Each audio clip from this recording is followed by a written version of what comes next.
I'ma just jump right into I'ma just jump right into this. You can come and view it later if you want to, all of that. But let me just give y'all a history lesson. Okay, I'm seeing a whole lot of this. The Confederate flag is not hatred, it's history, or it's heritage, or it's whatever you believe. That is a lie. And I'm about to tell you why it's a lie. Okay? The Confederate States had three flags. Three flags, okay? They had one flag at first that did not have the bars and stars, as they call it.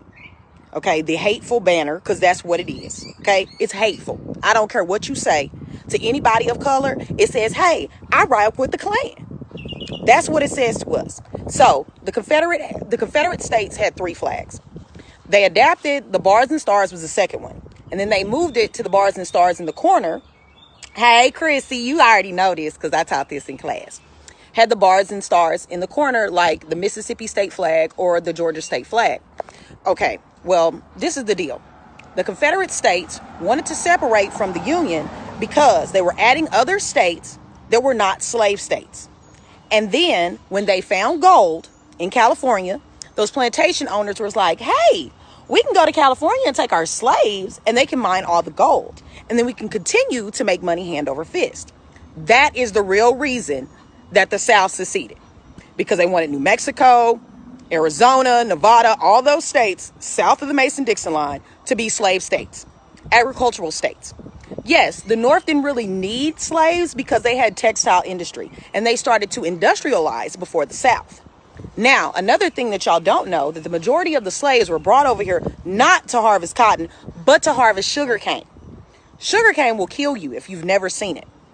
So the majority of the first slaves went to the Caribbean, went to South America. There are way more slaves that ended up in South America and the Caribbean than ended up in the United States.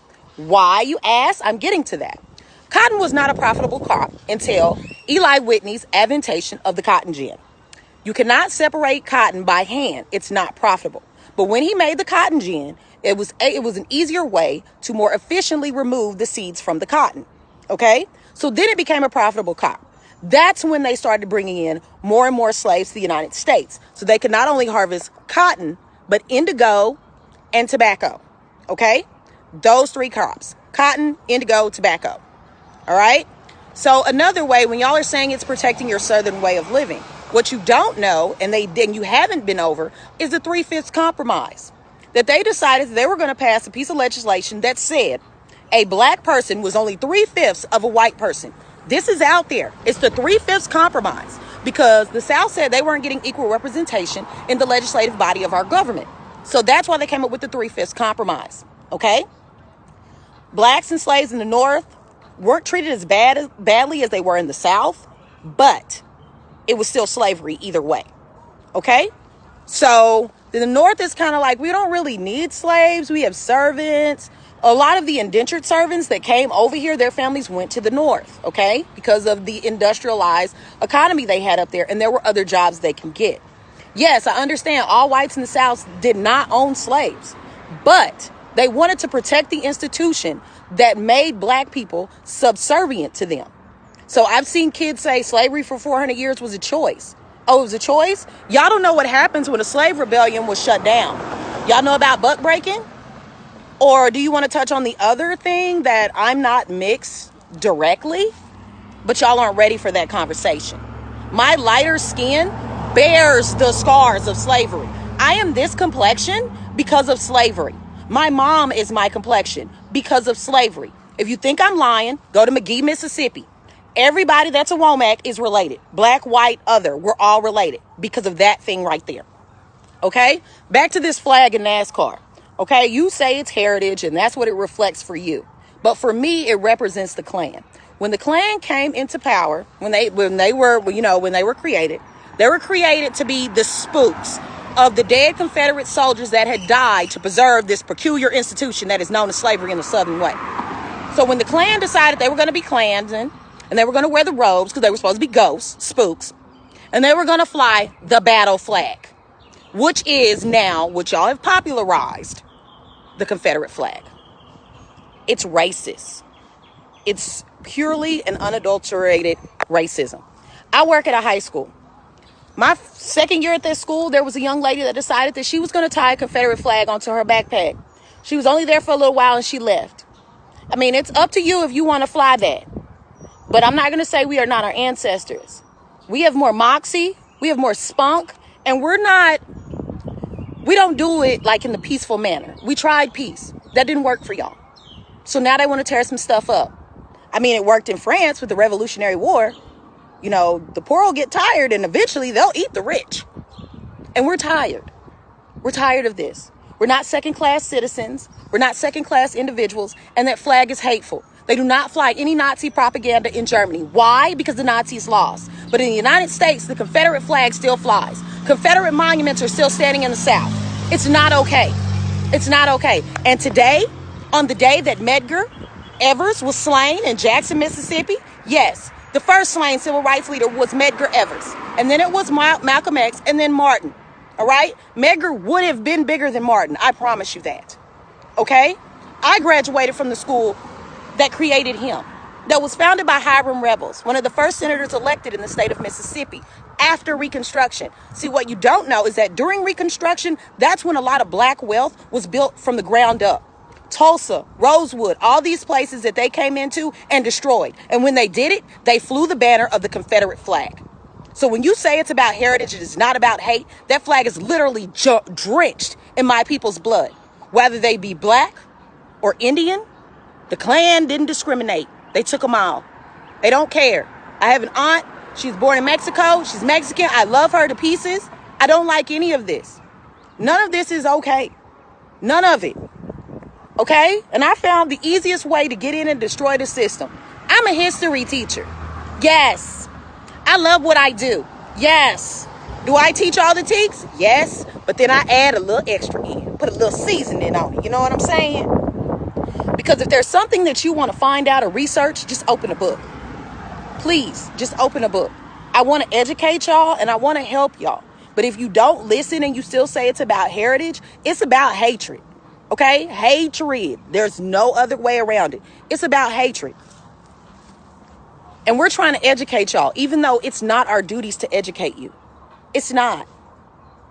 But it is your duty to look and consider other people's feelings. That flag is racism. That flag is hatred. That flag it's got eugenics all over it. A lot of y'all don't know what that is, but the Germans tried to employ that during the final solution when they wanted to eliminate the Jews. So until we address this ugly, ugly, ugly stain that we have on our country, it's going to continue to be like this. Don't tell me that you don't see color. Because if you say that, then you're saying that I'm going to discount what you are saying as an African American because I don't see color. Yes, systemic racism still exists. And then you're going to say, well, you're doing just fine. You know why I'm doing just fine? Because every woman in my lineage has a degree. Okay? My great-grandmother had to learn to speak Spanish so she could get a job as a janitor after having a master's degree. I was told at 10 years old by my great-grandmother that I couldn't go swim in a pool that was down the street from her house. Okay? Big, beautiful antebellum house that we stayed in Port Gibson. And I couldn't go to that pool at 10 years old. I'm 35 years old. That's not okay. There are things still going on in the United States today. And every time you say that flag is not hate but heritage, it's hateful. It's very hateful. And it needs to go. These Confederate monuments need to go. All of it needs to go. If you want stuff to change, then we have to address the scars that y'all have left on us. Okay? Y'all need to apologize to Colin Kaepernick. We can do more than just run behind balls and entertain y'all. All right?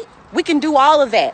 It's okay for the Honey Pot founder to say, I want another little black girl to look at me and say, I can grow up and be this way. I can be successful. We need that. And it's okay. Just because we're saying that we can do it, it doesn't diminish anybody else. But through history, every time we've got it out the mud without anybody's help, somebody want to come in and burn it down. Tulsa, Rosewood. Okay? The only reason we were pushing for integration is because we wanted African American schools to be funded the same way the white schools were funded.